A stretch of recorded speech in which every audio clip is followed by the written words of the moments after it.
What's happening, guys? Another gorgeous day in San Diego. I'm down here at the cliffs. It's still kind of wintertime. The water's still on the cooler side. So fishing's been tough. I've been coming out here every week. I'm getting bites. I haven't been able to get anything to stick, but it's enough to keep me coming back. Hoping I could catch a sheephead or a sculpin, which I know there are sculpin in here. I don't know if there are sheephead. Maybe a cabezon if I'm really lucky, but those are hard to find, legal size cabezon in San Diego. Last week I was getting really little bites. I think it was surf perch. I'll take anything at this point. Really excited to catch some fish. It's been a while. So here's my first cast, my first lucky cast. Let's see if we can get something on.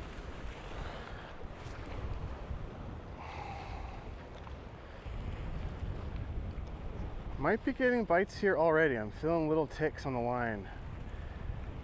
Oh, I am getting bites. Oh, I'm totally getting bit right now.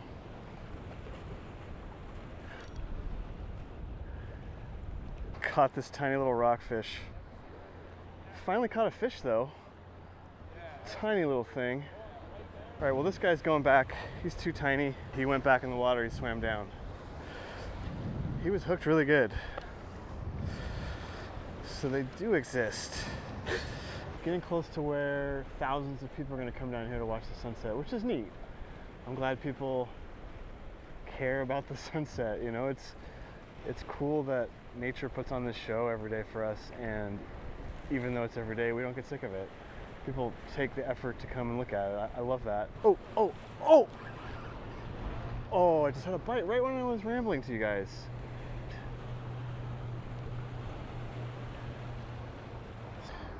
All right, this is fun. I just put on this jacket. Trying to use my magnet mount on the GoPro, and it's not strong enough for the jacket. I just fell off this cliff. Everybody saw me. I'm an idiot. The good news is GoPros suck. So one less thing to worry about.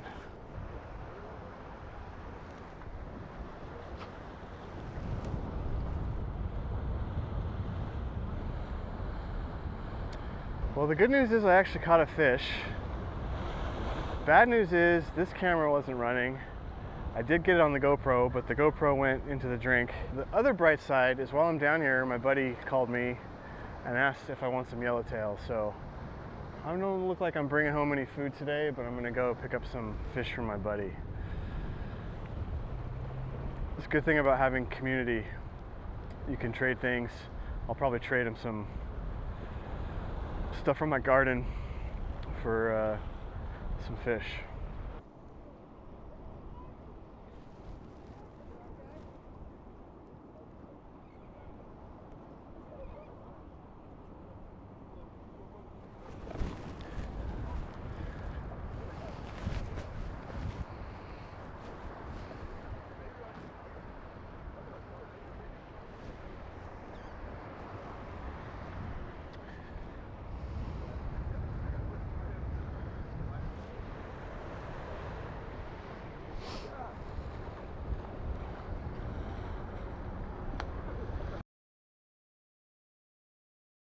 All right, awesome guys. I picked up this yellowtail and we're gonna clean it up right now.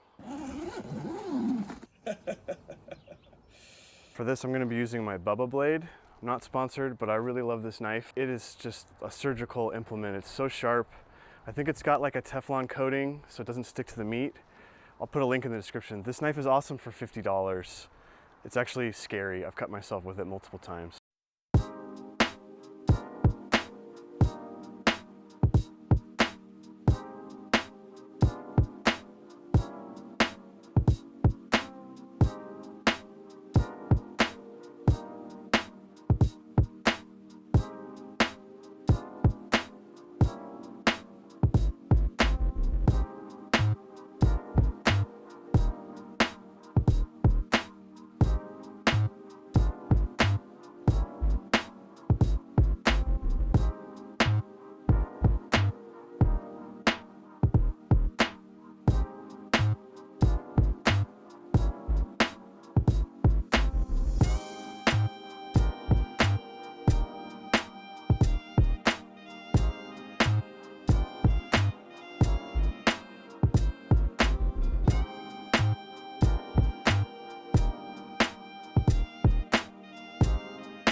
That's it for this fillet. Not perfect. My first time doing this in like 10 years, and the last time I did it was on a boat that was rocking, so. All right, I've been eating on this yellowtail and it's really good. I just cleaned up a piece of it, the best piece from the top loin. It is looking pristine, sushi grade. So I'm gonna do a raw application for you here called aguachile. Aguachile is kind of a variant of ceviche. Ceviche is where you mix fish usually with citrus juice and you let it cook or cure. And so aguachile is going to be, we're going to take the fish, we're going to cut it like sashimi, we're going to mix it with the aguachile, and then we're going to eat it right away. So it's going to cure a little bit, but not really that much at all. So aguachile translates literally to chili water. And so for our water, we're going to use the juice of 4 limes. And for the chili, I'm going to use a serrano that I've seeded.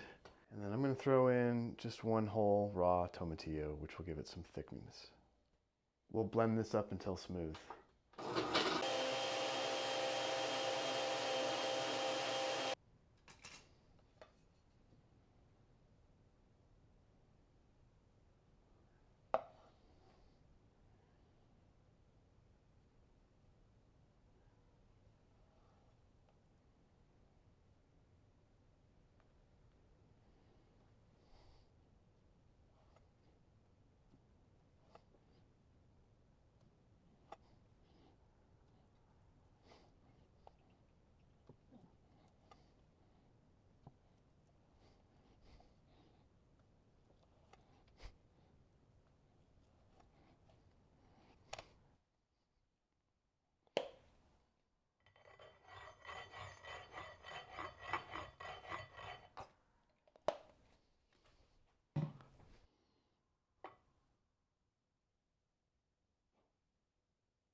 All right, guys, this is a yellowtail aguachile. I put down a little bead of guacamole just to kind of keep the juices together.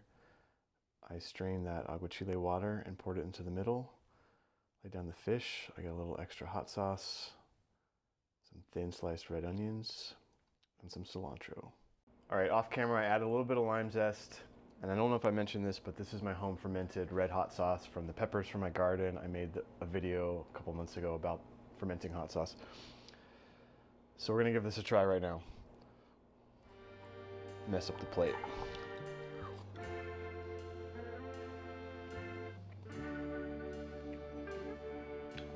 Oh, that is so good. The yellowtail, people will often say it has a little bit of a citrusy flavor to it. So I'm really playing to that note. I'm echoing it, if you will, with the lime juice and the aguachile, the lime zest. I've got a nice level of heat from the serranos, and then my homegrown hot sauce on there adds a little bit more. The avocado is cooling it off. The herbaceous notes from the cilantro, the red onion. This whole thing is just fantastic. We were really lucky to live in San Diego, where we have access to fresh ocean fish basically year round. You can go down to the docks and buy off the boat. There's a fisherman's market on Saturday. Even better if you make some friends in high places who can get you fish. So I'm gonna finish this up for dinner. Still got a lot of yellowtail left. This is gonna wrap this video. I think I'm gonna actually smoke a bunch of it because it will keep a long, long time in the freezer if you smoke it, and it's delicious. It's got a good fat content. The bloodline and stuff that you wanna clean off yellowtail actually smokes up really well. Makes great dips. It's great fish salad. It's great on its own. So watch for that coming soon. In the meantime, I'm gonna eat my aguachile. If you haven't had aguachile, you should go try some. You can make it, it's super easy, or you go to a restaurant and try some. All right, thanks for watching, and I'll catch you on the next one.